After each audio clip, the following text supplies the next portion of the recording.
کسی نے سوال پوچھا ہے کہ ہم نے فتویٰ دیا ہے کہ جو آدمی ڈاکٹر نہیں ہے اس کا ڈاکٹر بن کے لوگوں کا علاج کرنا حرام ہے اور اس کے جو آمدن آئے گی وہ بھی ناجائز ہے.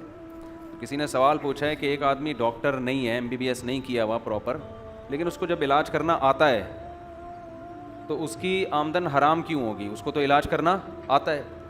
ہاں غیر قانونی کہہ سکتے ہیں آپ, غیر قانونی ہونے کا گناہ ہوگا, لیکن علاج جب کرنا آتا ہے تو پھر وہ پیسے کیوں حرام ہوں گے؟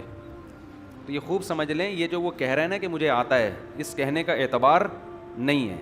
یہ ڈاکٹر بتائے گا کہ تجھے آتا ہے کہ نہیں آتا.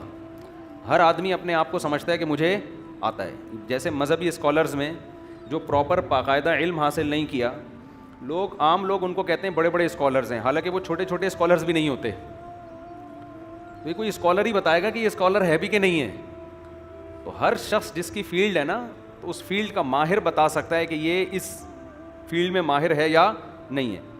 تو یہ آدمی جس کے پاس ڈگری نہیں ہے, یہ ڈاکٹروں کے سامنے اپنا تجربہ شیئر کرے, بتائے. وہ ڈاکٹر اگر اپنے طور پر بھی اس کو سرٹیفکیٹ دے دینا کہ ہاں یار اس نے MBBS نہیں کیا لیکن میں مانتا ہوں یہ ڈاکٹر, اس کو معلومات ساری ہیں, تو بھی ہم کہیں گے یہ علاج اس کے لیے حرام نہیں ہے.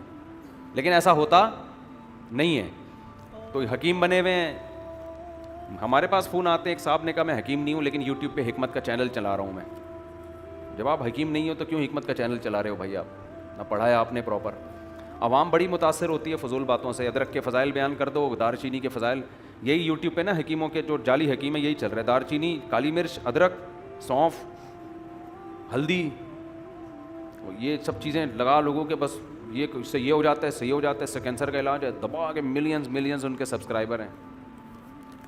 نقصانات بیان کرنے پر آؤ تو اس میں زمین آسمان کے قلابے ملا دو, اس کا یہ نقصان, اس کا یہ نقصان, اس کا یہ نقصان. صحت کے چینل جو یوٹیوب پہ زیادہ سنتا ہے نا پاگل ہو جاتا ہے, بتا دوں میں. ایک آدمی نے کہا آپ پراٹھے کھا رہے ہو صحت کے چینل میں. میں نے کہا بھائی کھانے دو, تمیز سے زندگی گزارنے دو. ٹھیک ہے, تمیز سے زندگی, ورنہ آپ یوٹیوب پہ پراٹھا لکھ کے سرچ کرو تو پراٹھے سے زیادہ زہر دنیا میں کوئی ہے نہیں. اتنا چھوئی موئی اپنے آپ کو نہیں بناؤ. صبح ناشتے میں کیا کھائیں؟ کہنے وزن بڑھتا ہے. میں نے کہا جب بڑھنے لگے گا تو چھوڑ دیں گے, ابھی تو نہیں بڑھ رہا, ابھی تو ہم 71 کلو گئے ہیں. 71 تو صحیح ہے نا میرا خیال ہے. اگر پراٹھے سے وزن بڑھنا شروع ہوگا تو کم کر دیں گے, وہ 71 پہ آ گئے, قدرت نے سیٹ کر دیا ہے. تو آدمی خود اپنا بہت بڑا ڈاکٹر ہوتا ہے. بہت کھانے پینے کی چیزوں میں زیادہ ڈاکٹروں سے پوچھنے کی بالکل بھی ضرورت نہیں ہے. ہماری باڈی اللہ نے اتنی پیچیدہ بنائی ہے کہ یہ ہر چیز کو اپنے حساب سے خود ایڈجسٹ کر رہی ہوتی ہے. آپ کی باڈی خود بتا رہی ہوگی کہ 2 نمبر چیز جا رہی ہے معدے میں, تو چھوڑ دو پھر اس کو. اب جیسے آپ نے پراٹھا 2 کھا لیے تو دوپہر کھانا نہ کھاؤ. پھر آپ باڈی بتا رہی ہوتی ہے کہ 2 پھوڑ چکا ہے, مزید پھوڑنے کے تیرے اندر گنجائش نہیں ہے, تو نہیں پھوڑو. یہ ڈاکٹر سے کیوں پوچھ رہے ہو جا کے, ڈاکٹر صاحب میں نے 2 پراٹھے کھائے, کیا میں لنچ کھا سکتا ہوں, لنچ کر سکتا ہوں؟ ڈاکٹر سمجھدار ہوگا, وہ بھی کہے گا بھائی بھوک لگ رہی ہے تو کر لے. اگر 2 پراٹھے صبح کھا کے بھی دوپہر کو شدید بھوک لگ رہی ہے, اس کا مطلب پیٹ آپ کا خاندانی ہے, صحت آپ کی خاندانی, پھر کھا لو.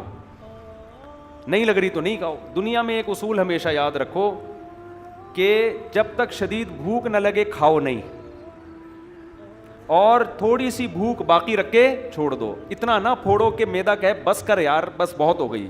اس سے پہلے کیا کر لو, 2 نوالے آخر میں اتنا ہو کہ یار اب مزید دل چاہ رہا ہے لیکن چھوڑ دو. یہ چیز پر عمل کرو گے انشاءاللہ فٹ فاٹ رہو گے. لیکن اللہ چاہے گا تو, اللہ نہیں چاہے گا تو سارے صحت کے ٹوٹکوں پر بھی عمل کر کے مرو گے. تو وہ لوگ نا بہت زیادہ وہمی ہوتے جا رہے ہیں آج کل. بھائی یوٹیوب والا تو پیسے کما رہا ہے نا, وہ تو ویورشپ کے ذریعے اس نے تو کچھ نہ کچھ لانا ہے. وہ تو بعض دفعہ ایک چیز ضروری نہیں بھی ہوتی پھر بھی لا رہا ہوتا ہے. ہاں جو بیچارے کافی زیادہ ہو چکے ہیں, کچھ لوگ ایسے ہیں جب پیدا ہوئے تھے تو تھوڑے سے تھے, اب کافی زیادہ ہیں وہ. ٹھیک ہے, قدرت نے ان کو اتنا بنایا نہیں تھا, بہت زیادہ ہو گئے ہیں وہ.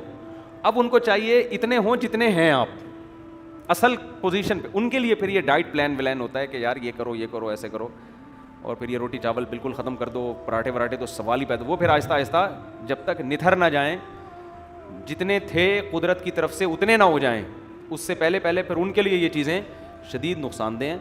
ورنہ جیسے ہنسی خوشی زندگی گزر رہی ہے گزارو.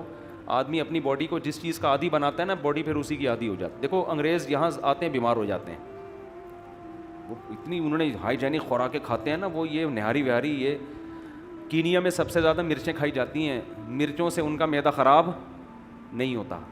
مرچوں سے کینیا والوں کا نہیں, وہ مرچیں پھوڑتے ہیں تباہ کے. ایک آدمی جس کو عادت نہیں ہے وہ کھائے گا تو. اچھا خیر, یہ کوئی کلپ نہ بنا دینا صحت پہ, یہ ادھوری باتیں ہیں. وہ کہاں گئے؟ بعض دفعہ اتنی سی بات ملتی ہے, صحت کے ٹپس کے نام پہ کلپ بنا کے چلا دیتے ہیں لوگ. تو یہ کوئی ٹپس نہیں ہے, یہ تو ایسے ہی بیٹھے بیٹھے ایک بات ہو گئی ہے.